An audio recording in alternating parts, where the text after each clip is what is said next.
C'est la séquence passion et ça va être forcément hyper passionnant. Nous, plongeurs, nos découvertes, on accueille Patrice Bureau et Carole Kinnaert.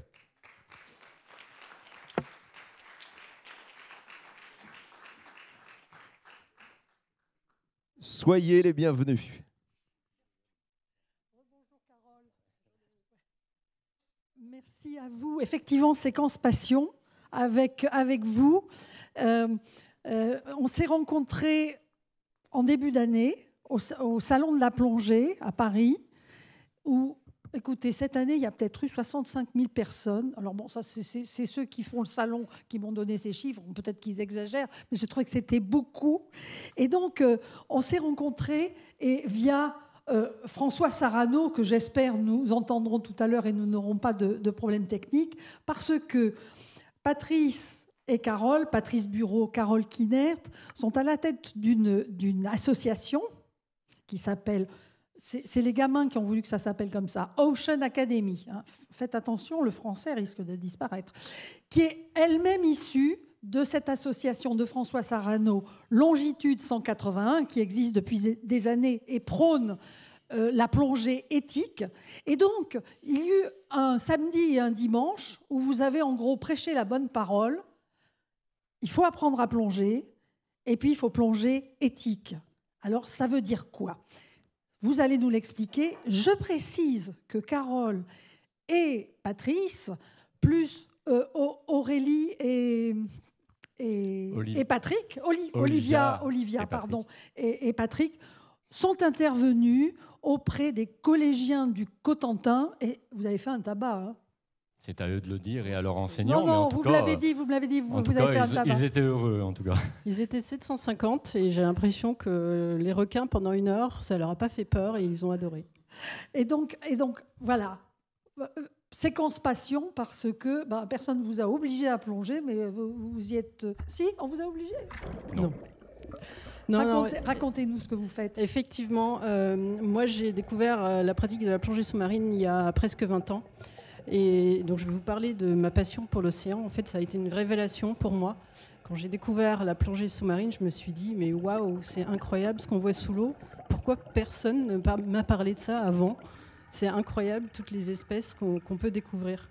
Donc en fait, il suffit de mettre un masque et des palmes et de partir à la découverte de toutes ces merveilles.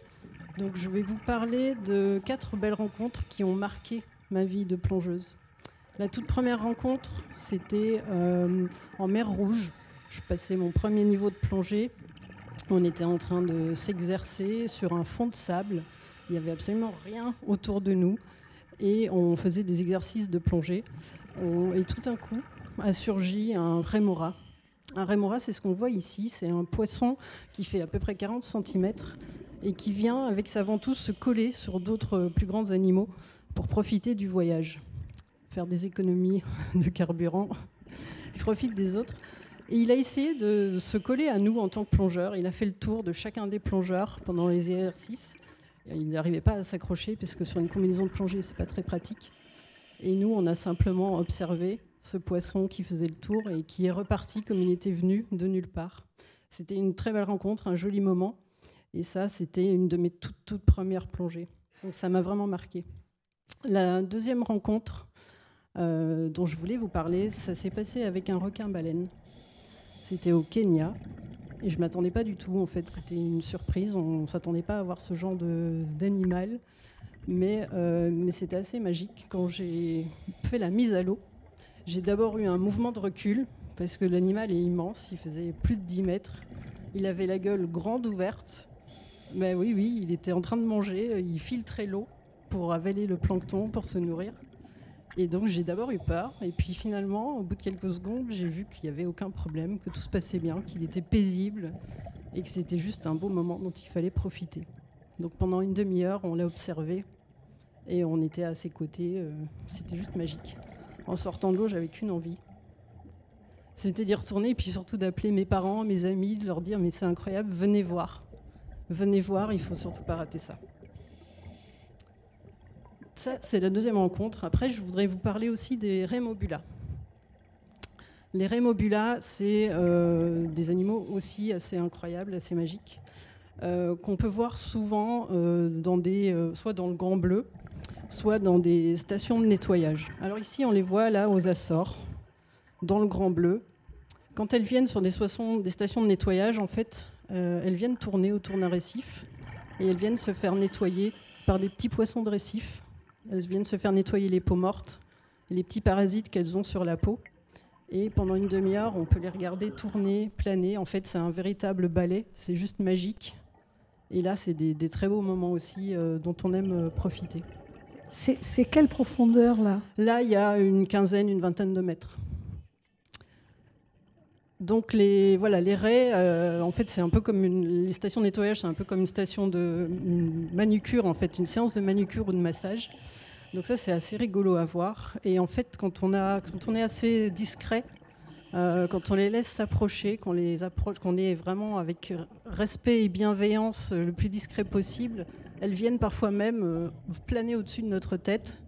Et là, c'est un moment incroyable. En fait, elles viennent se faire chatouiller par les petites bulles. Et là, on a des émotions assez fortes. On a le cœur qui bat la chamade. Et juste, on a même parfois des larmes aux yeux. Là, ce qu'on voit, ce sont des requins peau bleue. C'est le dernier animal dont je voulais vous parler. Encore une très belle rencontre, les requins. Ils sont méconnus et souvent décriés. Mais en fait, là, on voit très bien. Il y a des plongeurs avec des requins peau bleue aux Açores aussi. C'était l'année dernière. Et il n'y a aucun danger. Il n'y a aucune agressivité. Et c'est juste incroyable de les observer à 5 mètres de profondeur, là, pendant 1 heure. Les requins, nous, le message qu'on essaye de faire passer avec Patrice, c'est qu'il faut les protéger. Il y a 100 millions de requins qui sont massacrés chaque année dans le monde. Donc il faut changer les choses et il faut changer de regard sur les requins. Donc là, avec ces images, on essaye de prouver qu'il n'y a pas de crainte à avoir. Donc ces émotions, on les vit sous l'eau et c'est assez incroyable. On peut aussi les vivre sur Terre. Et je voudrais vous lire un extrait qui m'a beaucoup touchée, parce que quand on rencontre des animaux sauvages également sur Terre, on vit aussi de belles émotions, comme par exemple un cerf qu'on croise au détour d'un chemin dans une forêt. Je voudrais vous lire l'extrait du livre de Baptiste Morisot. Son livre s'intitule « Sur la piste animale ». C'est peut-être un invariant de la rencontre animale. Quand on croise un animal sauvage, par hasard dans la forêt, une biche qui lève les yeux vers soi, on a l'impression d'un don. Un don très particulier, sans intention de donner, sans possibilité de se l'approprier. C'est ce qu'en phénoménologie on appelle un don pur. Personne n'a voulu donner, personne n'a rien perdu en donnant, et le don ne vous appartient pas, il pourra se donner à d'autres. On sent monter dedans une improbable gratitude, juste l'envie de rendre grâce pour cet imprévu aussi beau qui en cet instant existe et se donne aux yeux. C'est le même sentiment de don gratuit, inexplicable, qui a lieu lorsqu'on entend la meute tisser son chant collectif, les pieds dans le torrent. Il y a ce vers dans un poème dont j'ai oublié et le nom et l'auteur. En vérité, tout est offert et imprenable, parmi le ciel bleu, la terre verte. Baptiste Morisot. Ce passage Ce passage, moi, je le trouve vraiment émouvant et il synthétise bien ce que nous, on peut ressentir sous l'eau en tant que plongeur. Et donc, au fil des années, à force de voir toutes ces merveilles, j'ai eu envie d'agir, de rejoindre une association, agir pour protéger l'océan, pour préserver ce qu'on connaît, ce que l'on aime.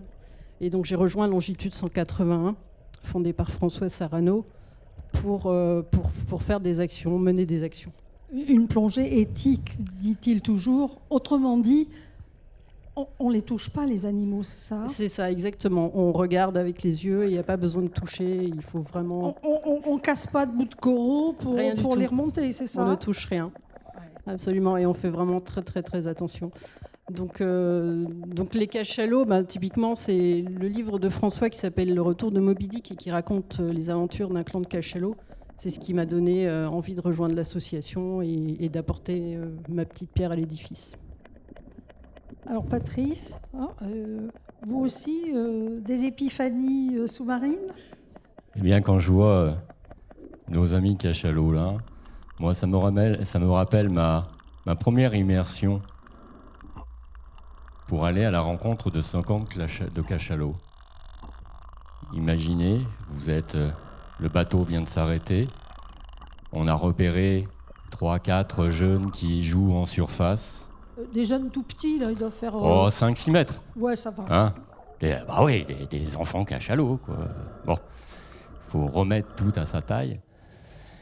Et là, vous vous dites, bon, je vais faire des images avec ma petite GoPro en surface de 3-4 jeunes cachalots qui jouent en surface. C'est déjà, comme disait Carole, c'est déjà un don formidable d'être là, une chance extraordinaire de se dire, je vais pénétrer leur monde, je vais passer ce miroir de l'eau pour aller voir ce qu'il y a là, à côté de moi.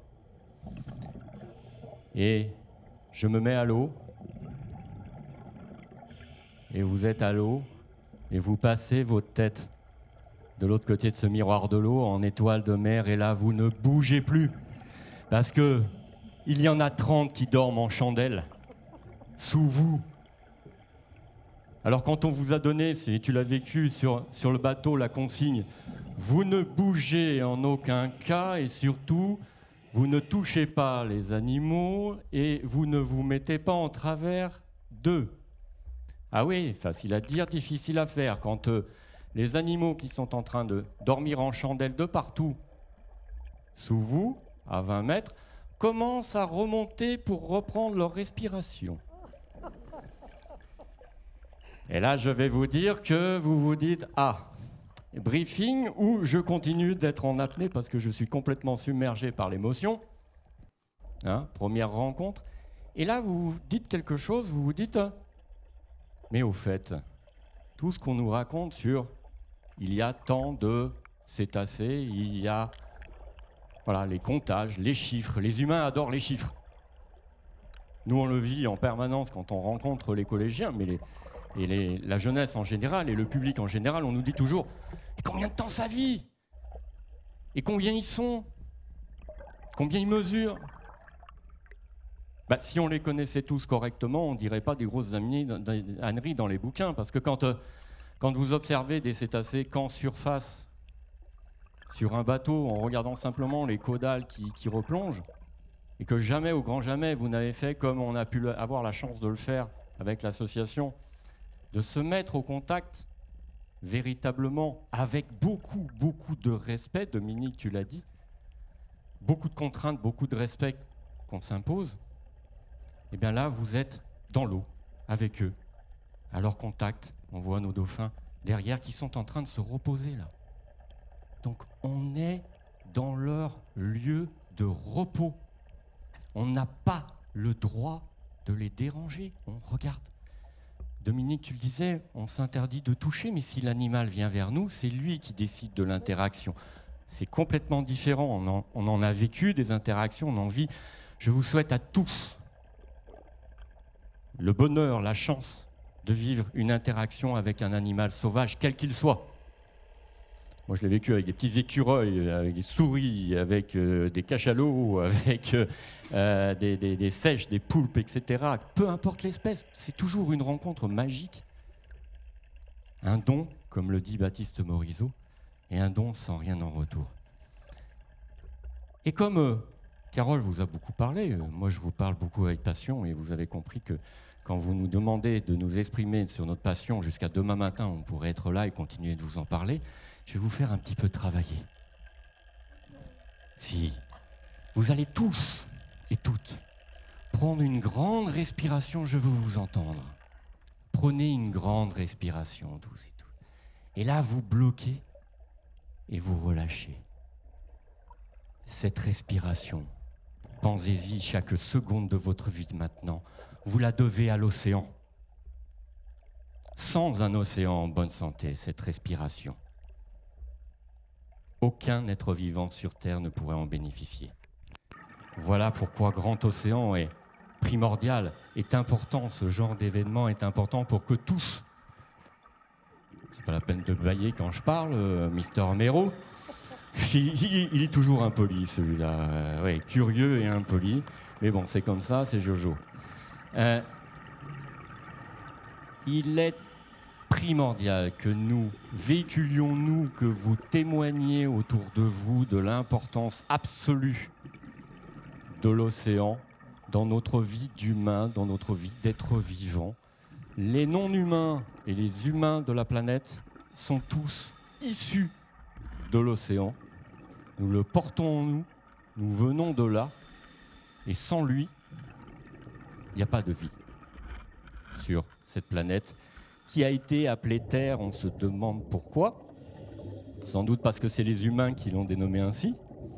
Mais je pense, et comme on dit aux enfants, aux jeunes qu'on rencontre, vous voyez l'image là de notre planète bleue? Pourquoi ça s'appelle Terre? Ben, effectivement, ils nous apportent la réponse, parce que ce sont les humains, et que si on avait fait une assemblée de la faune qui puisse s'exprimer, certainement le nom de la planète aurait été différent. Voilà ce qui nous fait vivre, ce qui nous fait faire nos missions toutes bénévoles, hein, de venir aujourd'hui vous parler, de venir témoigner, d'avoir avec Yann, qui est aussi de nos bénévoles, monter un spectacle où je vous invite d'aller, parce que là, je vous ai fait retenir votre respiration, mais vous pouvez aussi aller visiter les abysses au sec avec la création artistique de Yann qui est dans la chambre, dans la salle noire. Voilà ce qui nous fait vibrer, le vivant. Soyez curieux, allez à la rencontre de ce vivant. Il n'y a pas de mauvaise rencontre. Il n'y a que des circonstances malheureuses. Mais si vous allez voir cette faune sauvage avec le plus grand respect possible, et oui, tout à fait, on est bien d'accord.